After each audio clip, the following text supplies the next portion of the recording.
አንዴ ሰሙኝ፣ መቼም ልትረሱት የማይገባውን ነገር ልንገራችሁ።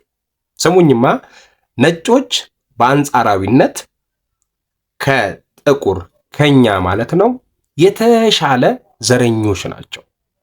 በጣም በቃ ይሄ ክራይሲስ ውስጥ የገቡ ማለት ነው። ከፍተኛ የሆነ የፖለቲካል ችግር ያለበት ህዝብ ነጮች ናቸው። እስኪ ይህን መረጃ ላደርሳችሁ።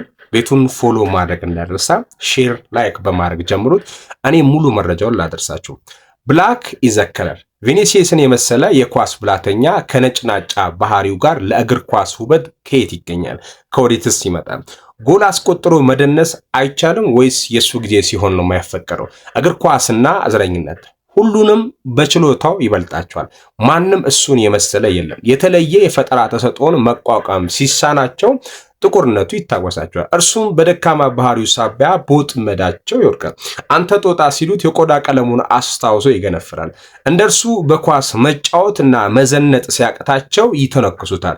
በሊዮኔል መሲ ትከሻ በመሲ ጥበብ ተአምር ያሸነፉት የዓለም ዋንጫ በደረታቸው ተነቅሰው መዞር እድላቸው ከሆኑ አንድ ኦቶማንዲ ካሉ ፈልጣው ቆርጠው የአርጀንቲና ኢጎ ከወጠራቸው ወታደሮች ጭምር ፊት ለፊት ይፋጠጣል።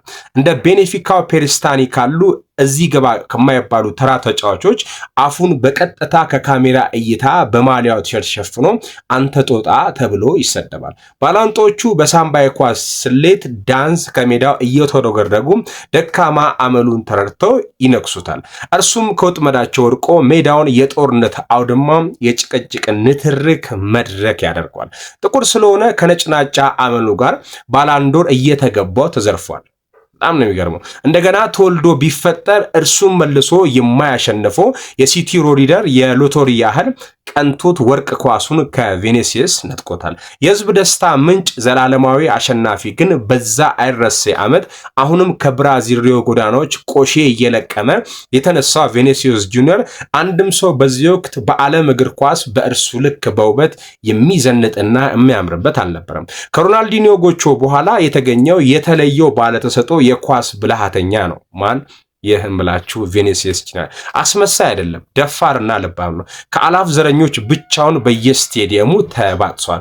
አንድም ቀን አንገቱን ደፍቶ ያውቅም። ማድሪድ ዋና ከለላው እናት ቤቱ ነው። ስንቶች በጥቁርነታቸው ተሸማቀው በሚኖሩበት ዓለም በድንቅ ችሎታው ጋር ይቅርታ ጋር ዘረኞችን ሁሉ በጀግንነት በወጣትነት እድሜው ተጋፍጦ ድል የነሳ ሳተና ነው። ለምን እንደ ሌሎቹ አስመሳይ ጥቁሮች አንገትን ደፍተ አትኖርም? ለምን አታስመስልም? ሲሉት ለሰከንድ